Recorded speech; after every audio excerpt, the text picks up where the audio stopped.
একদিন চৌমুহনী হইতে পত্রে জানিলাম ঠাকুর অসুস্থ। আমি তৎক্ষণাৎ চৌমুহনী চলিয়া গেলাম। ঠাকুরের সম্মুখে গিয়া দাঁড়াইলাম।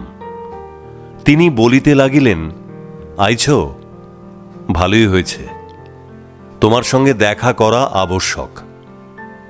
এতদিন হাতে পায়ে বাতের আক্রমণ হইত, এখন বুকেও আক্রমণ হয়। শুক্র মৃত্যুর অধিপতি, এখন রাহুর দশায় শুক্রের অন্তর্দশা।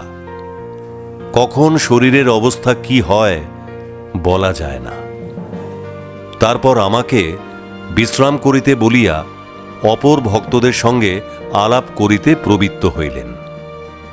কিছুক্ষণ পরে তাহারা চলিয়া গেলে আমাকে একটি বোচকা দেখাইয়া বলিলেন, ইহাতে যে টাকা ও কাপড় আছে তাহা তুমি নিবা।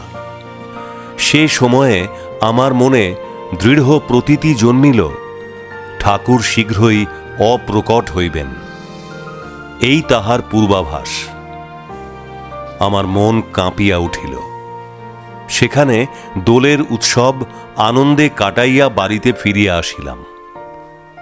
তাহার অল্পদিন পরেই সংবাদ আসিল, ঠাকুর অপ্রকট হইয়াছেন।